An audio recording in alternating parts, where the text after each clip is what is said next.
right, let's talk Browns. Okay, so ever since the whole trade idea for Jimmy Garoppolo came up, I have been adamantly against it for, well, really two reasons.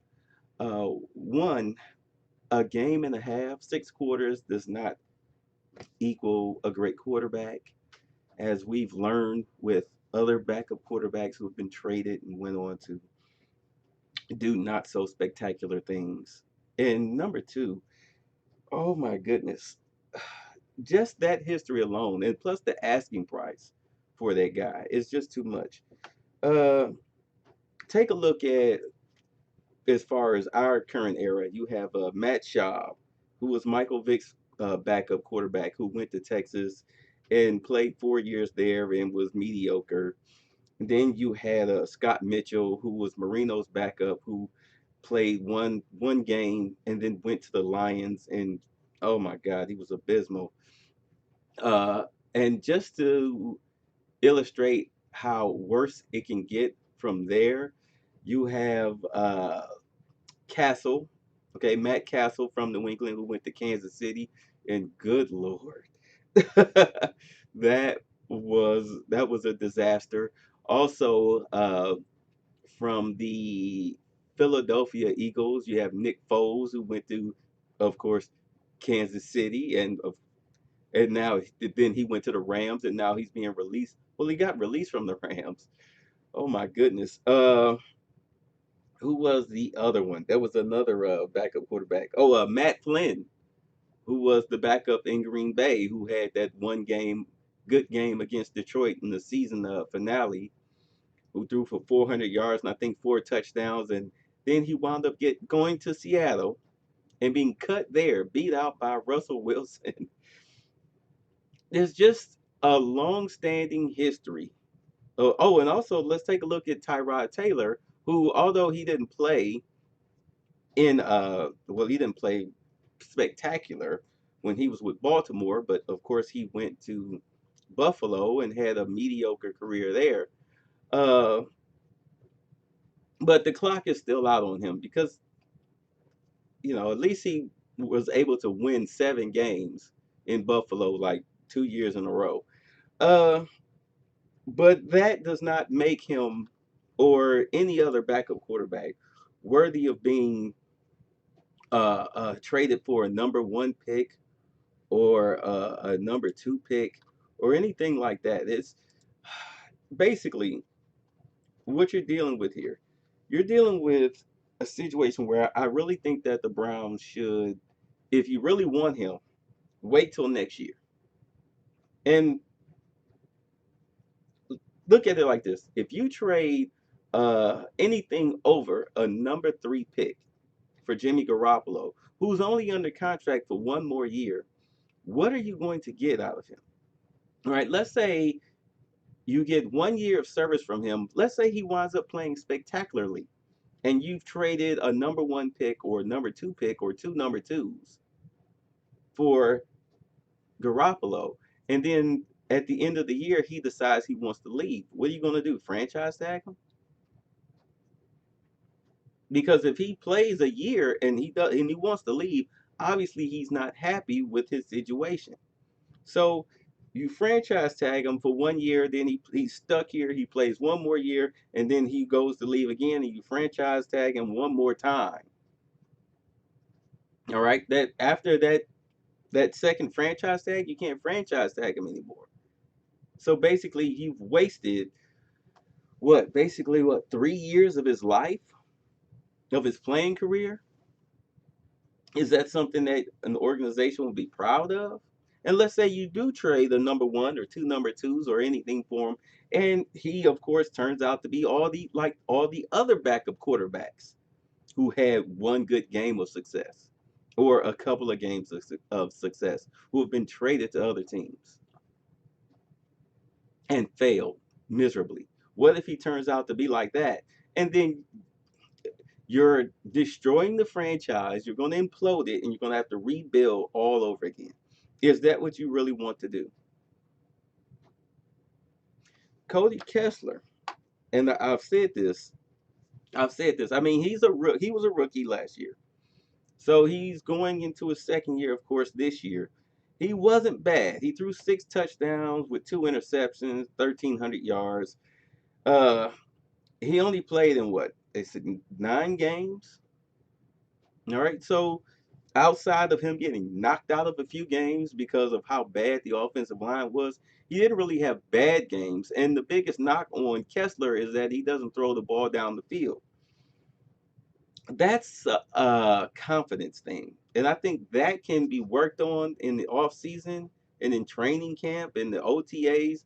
I think you can get him to build his confidence to throw the ball down the field at least past 20 yards. I mean, the best quarterback I've seen from the line of scrimmage to 20 yards, the best. But we have to get him confident enough to throw the ball past 20 yards. He's done it a few times, but not consistently.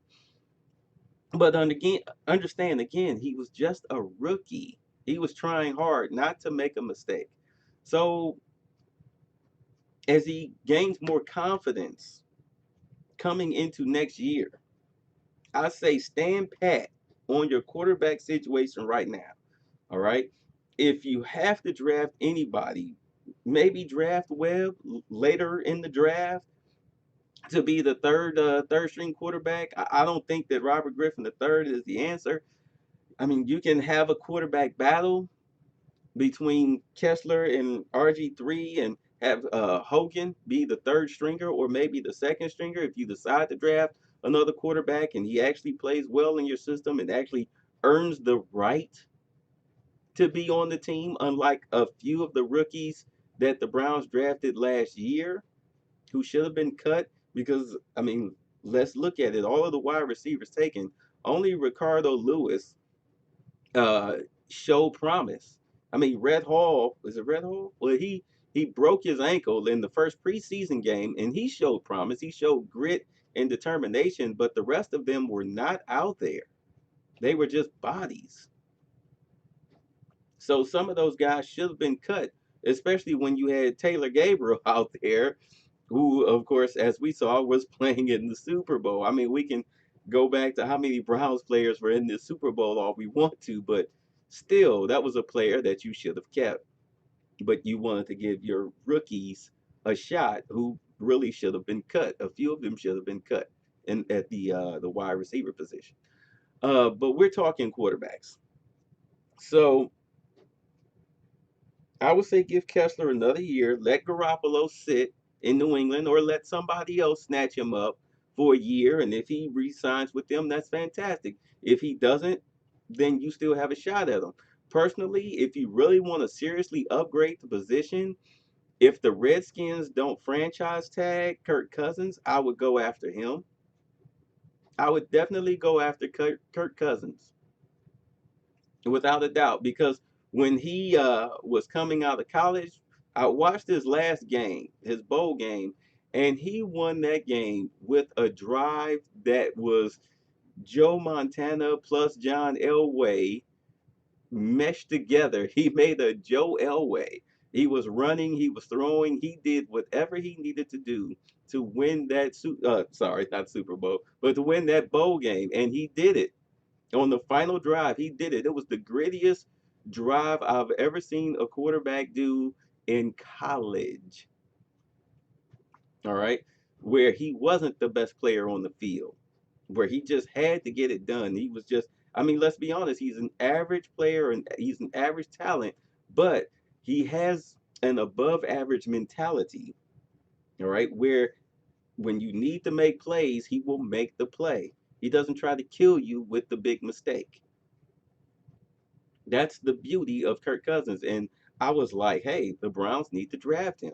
But instead, when we lost out to the RG3 uh, #1 pick battle, said, well, hey, we don't need RG3. Go for Kirk Cousins.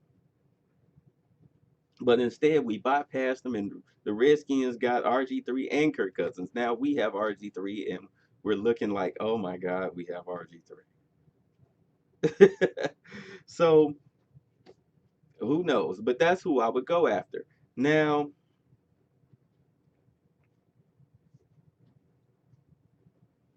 let's be honest here. The only way that any quarterback on this team for the Browns will succeed is if they rebuild the offensive line. And there are two positions where you need to delve into free agency to repair it, and that's center and right tackle. Beyond the shadow of a doubt, you need two experienced players, two well experienced players, and I don't mean well as in years in, but well as in they are at the peak of their game. You need to throw money at the center and the right tackle position because you're fine at guard. You have Greco, you have Batonio, of course, you have Joe Thomas at left tackle. All right, but you definitely need to upgrade the center and right tackle positions. We already know that letting Mitchell Schwartz go sealed the deal for Mack to leave and go to Atlanta because if they would, he said, as he said, if they would have kept the line together, he would have stayed. But yanking the offer from Mitchell Schwartz, trying to be cute in a cost cutting move, trying to get compensatory picks, wound up biting you in the backside. Flat out. And it cost you what, five quarterbacks? That's crazy. That should never happen on an NFL field, ever. The number one thing you should do, you always build starting with your offensive line. Your offensive line, then your defensive line, then you start on your skill positions. But your defense, once you have your offensive line and defensive line set, then you build your defense and then you sprinkle in your offensive players from there. You get a great running back and you get a young quarterback that's learning on the job and you let the offense grow together, but the defense is what's going to keep you in games, all right, while your offense adjusts and grows and matures. The problem last year was that the secondary was full of guys who could not play. Joe Hayden with his groin surgeries, he's done. You don't see anybody who's I'm going to have groin surgery and they come back and they're faster than before. No, they actually lose a step. All right, Taylor is a solid number two. Body Calhoun is a solid nickel. Your safety positions are questionable at best. Everybody behind after Body Calhoun is questionable at best, especially Howard. Cut that guy. Good Lord. I just watched teams beat him and beat him and beat him like it was me out there playing cornerback. And I'm 45, so that says a lot. But you have to revamp your secondary. You need to draft another corner. You need to draft two other safeties, unless they were talking about getting the guy McDonald from the Rams, from the LA Rams, who's a free agent, to fit into Greg Williams' defense if Greg Williams wants him to come aboard. Because, in all honesty, hiring Greg Williams was the best hire that they've made this season as far as re-signing Jamie Collins. Collins and Williams, those were the two biggest moves I've seen the Browns do this offseason, ever since the season ended. Because what Williams did, or what Williams will do, he'll bring a fire and a tenacity and a viciousness to the Browns defense, which they haven't had since Bud Carson. I mean, let's be honest, because in order to play defense, particularly in this division, you have to have somebody that is out there trying to break skulls, flat out. Somebody has to set the tone. Somebody has to go out there and almost get kicked out of a game, at least get maybe a 15-yard unnecessary roughness penalty out there. All right. And have verbiage on top of the killer hit. That's what you need out there on the Browns defense. And you need for everybody else to follow that person's lead. You need a defense that's going to force turnovers through vicious hits. All right. You also need a smart defense that's going to trick you into thinking that they're going to run one defensive scheme, but they switch it up and run another in order to get an interception. All right. You also need the type of defense. You need the type of defense that's relentless. All right, that's foul, that's vicious, that's nasty, that you wouldn't want your children to hear on the sidelines because of all of the vulgarities and everything. And that's the type of defense that Greg Williams is going to bring to the Browns. People are upset. Well, people were upset about them firing the previous defensive coordinator. Oh my goodness, I forgot his name just that fast, simply because his defenses everywhere he went, his defenses were horrible. All right, they lack fire, they lack punch, they lack tenacity. All right, they were just guys out there doing their jobs, and that's not what you need. That's not what you need. You need, as I said, you need somebody that's going to make a defense that everyone is afraid of, or at least they're worried. All right, they're worried that, hey, you know, should I duck? Is this guy going to take my head off? Those are the things that you need. Those are the type of players, though. That's the type of intimidation that you need from your defensive football team. And then you let the head coach worry about everything else. Okay, you just go ahead. You just let, oh my goodness, you just let Hugh Jackson coach his offense. Let him coach his offense. Let Greg Williams coach his defense. Let the special teams coach do what he do. All right. And therefore, as a head coach, you take a lot of the pressure off of yourself, especially a head coach that calls your own plays. You can now do that where you don't have to worry about your defense possibly giving up a game winning touchdown or not being able to stop anybody. You give yourself some breathing room where you can sit down, where you can pull your offense together.